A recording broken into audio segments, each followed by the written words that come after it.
انسان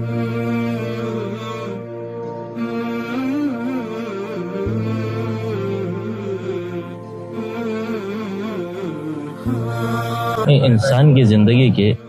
3 دن بڑے اہم ہوتے ہیں۔ پہلا وہ دن ہے جس دن یہ دنیا کے اندر آتا ہے، اور اس کی خوش قسمتی ہوتی ہے کہ اگر اس کے کان میں اذان دے دی جائے اور دوسرے کان میں اقامت کہہ دی جائے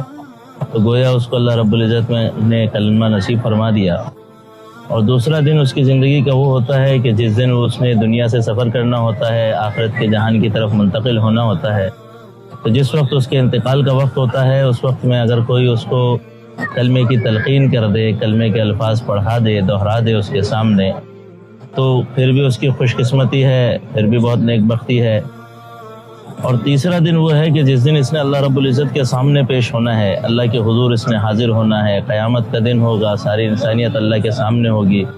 اس دن یہ بھی اللہ کے سامنے پیش ہوگا، قیامت کے دن اللہ کے سامنے پیش ہونا ہے۔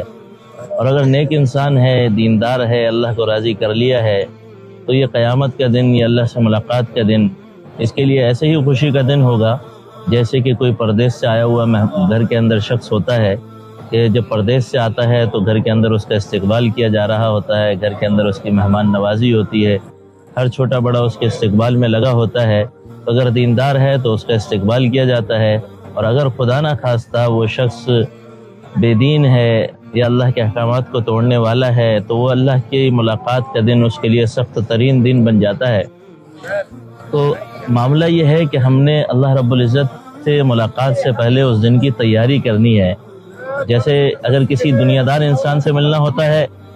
رتبے والے سے تو اس اعتبار سے تیاری کرتا ہے، کسی دین والے سے رتبے والے سے ملنا ہو تو اس اعتبار سے تیاری کرتا ہے، یہاں تک کہ اگر دلہا دلہن کو آپس میں ملاقات کرانی ہوتی ہے تو اس اعتبار سے بھی دونوں کو تیار کیا جاتا ہے، اور دلہن کو دلہے کے لیے تیار کیا جاتا ہے، دلہا کو دلہن کے لیے تیار کیا جاتا ہے۔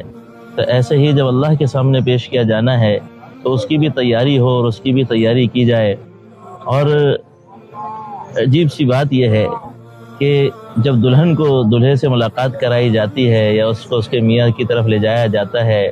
تو دلہن اپنا گھر بار بھی چھوڑتی ہے، اپنا چین سکون آرام بھی چھوڑتی ہے، اپنے ماں باپ رشتہ داروں کو بھی چھوڑتی ہے، اپنی خواہشات اور جذبات کو بھی چھوڑ کر وہ اپنے میاں کے پاس جاتی ہے۔